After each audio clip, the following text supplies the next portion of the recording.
अस्सलाम वालेकुम नाज़रीन, मैथ्स पॉलिटिक्स में खुश आमदीद। मैं हूँ आपका मेज़बान आबिद नसीर। नाज़रीन, हुकूमत को बहुत जल्दी, हुकूमत परेशान भी बहुत है और हुकूमत को ये समझ भी नहीं आ रही इतनी तरमीम करने के बाद कितने बिल और लाए जाएं कि हमारा कोटा पूरा हो जाए, हम सिस्टम को सही से चला सकें जिस तरह हम चाहते हैं, हमारी मंशा हमारी बुनियाद के मुताबिक वो सिस्टम चल सके, लेकिन सिस्टम नहीं चल पा रहा।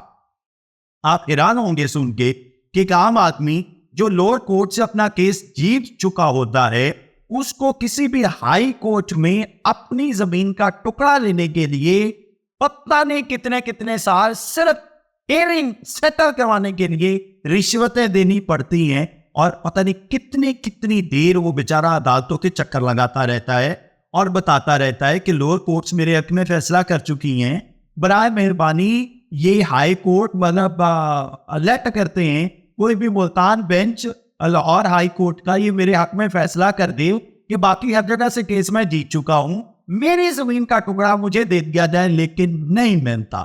लेकिन हुकूमत को इंसाफ मिल जाता है। जो इक्तदार के ऐवानों में बैठे होते हैं वो 6 बिल 16 मिनट में सेनेट से पास करवा लेते हैं और अपनी मंशा के मुताबिक तमाम चीजों को सबूत कर लेते हैं। हुकूमत को ये लगता है कि उन्होंने अब सारी चीजें सबूत कर ली हैं। ये वो तमाम चीजें हैं जिनका जिक्र किया जा रहा था कि मौलाना फजलुर रहमान इन पर सहमत नहीं हुए। मौलाना फजलुर रहमान ने कहा कि मैं जमहूरियत का गला अपने हाथ से नहीं काट सकता। तो हुकूमत ने कहा ठीक है, आप 26वीं आईनी तरमीम पे दस्तखत करें, 26वीं आईनी तरमीम के तमाम तर मामला को तय करते हैं मिलके, उसके बाद हम जाने हमारा काम जाने।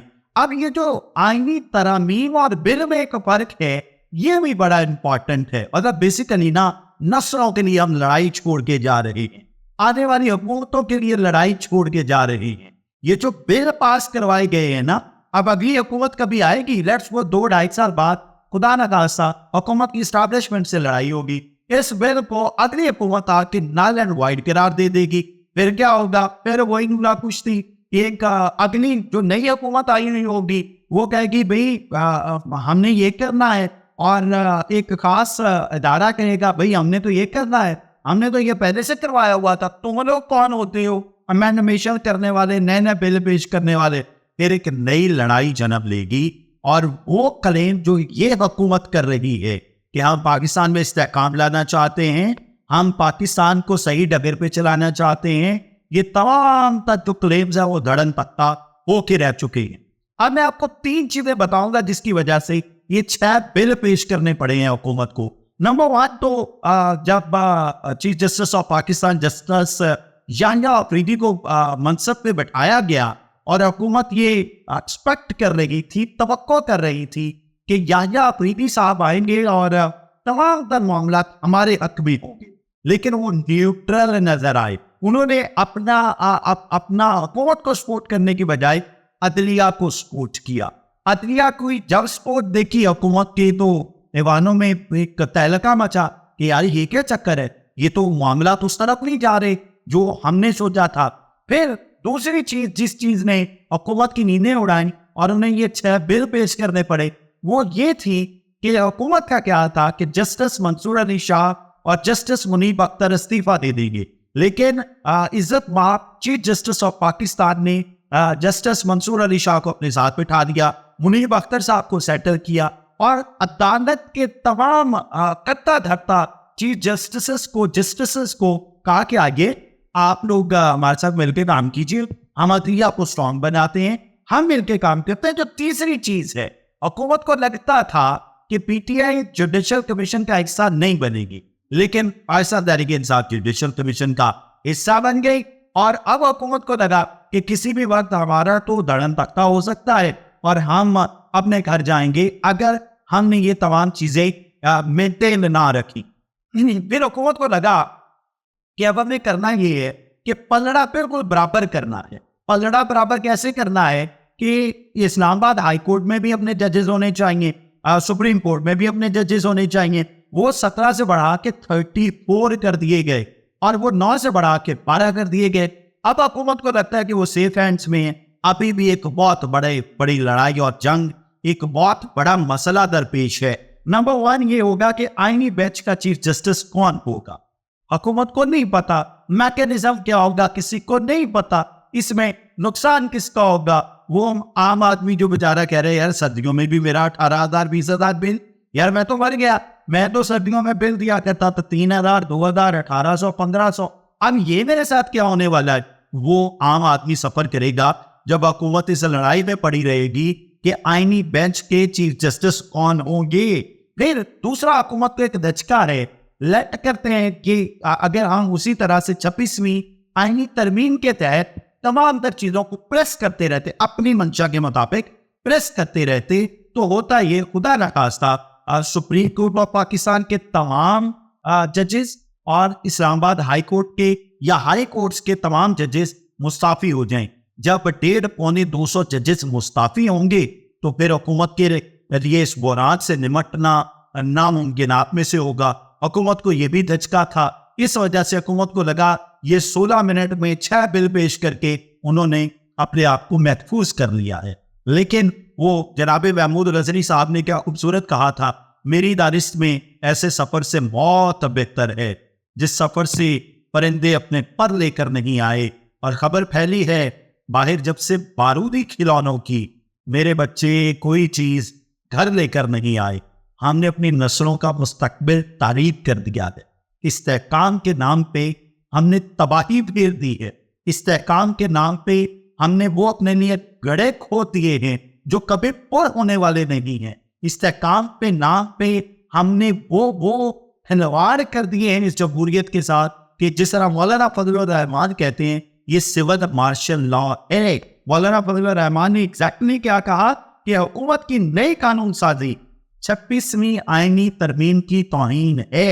जिस तरमीम के लिए मौलाना फजलुर रहमान हुकूमत के साथ बैठे थे, हुकूमत ने उसकी भी तौहीन कर दी। फिर पाकिस्तान तहरीक इंसाफ क्या कहती है, कानून साजी के जरिए जमहूरियत को बादशाहत में तब्दील कर दिया गया।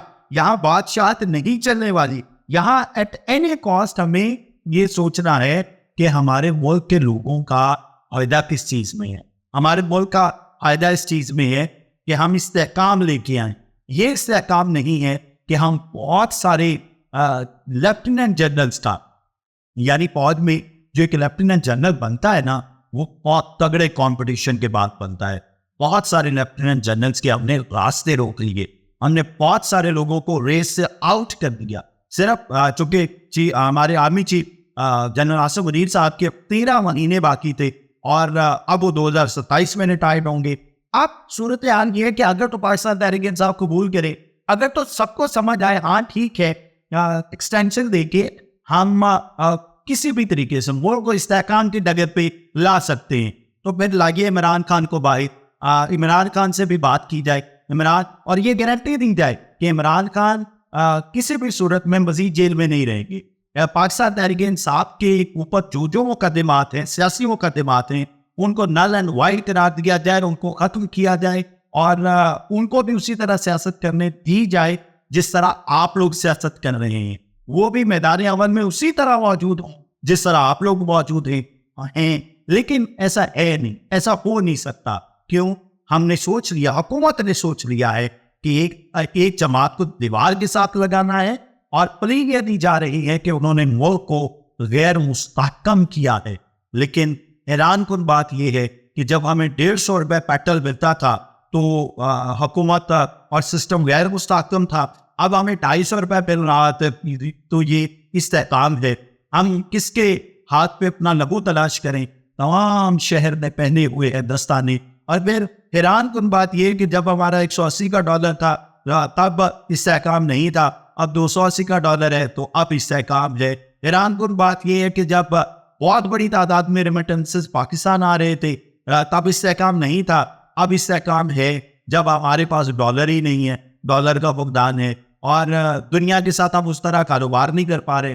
गो कि एक अच्छी खबर है कि 15% पर शरह सूद आ गई है और वाकई ये मैनेज ना हो चीजें, वाकई ये 2.5% जो शरह सूद में कमी हुई, ये वाकई आम आदमी को रिस्क दे, आम आदमी का गैस का, बिजली का, पानी का, बच्चों की स्कूल का, बाकी अशय कुड़ोनोश के मामलात को बेहतर करें। تو پھر تو میں مانوں گا آج کا خاص طور پہ پاکستان میں نئی گاڑیوں کی جو آسمان کو چھوٹی قیمتیں ہیں وہ تگڑی قسم کے نیچے آئیں. مثلا ایک ویگن آر گاڑی وہ جو 13 لاکھ روپے کی گاڑی تھی وہ 40-42 لاکھ روپے پہ چلے گئی. اب اگر وہ واپس 15 لاکھ پہ آئے گی تو میں حکومت کے ساتھ کھڑا ہو کے تمام لوگوں کی بغیر کسی رتوقت کی تعریف بھی کروں گا کھل کے اور اپریشیٹ بھی کروں گا. لیکن اگر یہ نہیں ہوگا تو میں یہ کہوں گا کہ عوام کو ایک اور ٹرک کی بتی کے پیچھے لگا دیا گیا کہ شرح سود 15% پر آ گئی ہے اور آپ تالیاں بجاؤ, آپ نے کمال کر دیا. لیکن عمران خان جیل میں ہے, لیکن پاکستان کے سیاسی معاملات دیگرگو ہیں, لیکن پاکستان کے معاشی معاملات دیگرگو ہیں. عام آدمی ڈگریاں اٹھائے پھر رہا ہے کہ مجھے نوکری مل جائے, جس کو ملی ہوئی ہے اس کو اس کی استعداد کے مطابق نہیں ملی ہوئی. یہی نوجوان جب باہر جاتے کوئی نوکری کرتا ہے تو اس کی تنخواہ پاکستانی 7-8 لاکھ روپے ہوتی ہے, اور وہی نوجوان جب پاکستان میں وہی کام کرنا ہوتا ہے اس کی تنخواہ 30,000 روپے ہوتی ہے. اس تفاوت کو ختم کرے گی حکومت تو میں مانوں گا جناب استحکام آ گیا, معاشی استحکام بھی آیا, سیاسی استحکام بھی آیا, اور آپ نے کمال کر دیا. میری دعا ہے اللہ تعالیٰ پاکستان اور پاکستان میں بسنے والوں کی خیر کرے. اجازت دیجیے, اللہ حافظ.